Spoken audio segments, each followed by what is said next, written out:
हरामजादे, तुझसे बड़ा कमीना मैंने जिंदगी में नहीं देखा। বোল্ড ডায়ালগ, হ্যান্ডসাম লুক আর অনবদ্য অভিনয়ে তিনি হয়েছেন বলিউডের হিম্যান। 60-এর দশক থেকে শুরু অভিনয় ক্যারিয়ার ধরে রেখেছিলেন জীবনের শেষ দিন পর্যন্ত। তিনি বলিউড ইতিহাসের এক উজ্জ্বল অধ্যায় ধর্মেন্দ্র। लेके दाती पैड़ियां चों पट्ठे भी लियावा। পুরো নাম ধর্ম সিং দেওল। 1935 সালের 8 ডিসেম্বর জন্ম নেওয়া এই অভিনেতা গুনে গুনে ঠিক 14 দিন আগেই ছেড়েছেন পৃথিবীর মায়া। যেতে যেতেও ভক্তদের জন্য রেখে গেছেন জীবনের শেষ কাজ 21, যেটি মুক্তি পাবে 25 ডিসেম্বর।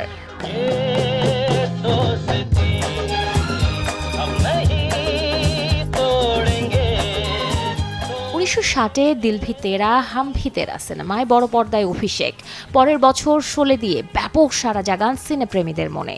6 দশকের ক্যারিয়ারে অভিনয় করেছেন 300টির বেশি সিনেমায়, যে তালিকায় আছে ইয়াদো কি বারাত, সীতা और গীতা, ফুল और পাথর, ধর্মবীরের মতো সুপারহিট সিনেমা।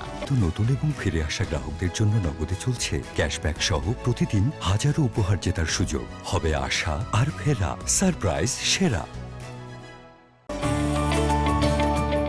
হিন্দি চলচ্চিত্রে সর্বাধিক সুপারহিট ছবি দেবার রেকর্ড যেমন তার দখলে, তেমনি অর্জন করেছেন জাতীয় চলচ্চিত্র পুরস্কার, ফিল্মফেয়ার, আইফা, জি সিনে অ্যাওয়ার্ড সহ ভারতের 3য় সর্বোচ্চ বেসামরিক সম্মাননা পদ্মভূষণের মতো একাধিক পুরস্কার।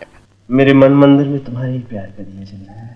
दिया तुम्हारे दिल में जल रहा है डार्लिंग, आग मेरे दिल में लगी। ব্যক্তিজীবনে এই কিংবদন্তি ভালোবেসে দ্বিতীয় বিয়ে করেছিলেন বলিউড ড্রিম গার্ল হেমা মালিনীকে, যে প্রেম কাহিনীও বলিউডের ইতিহাসে অন্যতম। হৃদযন্ত্রের অসুবিধা সাথে বার্ধক্যজনিত অসুস্থতায় গেল 24 নভেম্বর মৃত্যুবরণ করেন ধর্মেন্দ্র। জানা গেছে, কিংবদন্তির প্রস্থানের পর প্রথম জন্মবার্ষিকী পরিবারের পক্ষ থেকে পালন করা হবে তাদের খামার বাড়িতে, যেখানে থাকবে ভক্ত সাধারণের অবাধ প্রবেশাধিকার। শাহরিন জেবিন, চ্যানেল 24।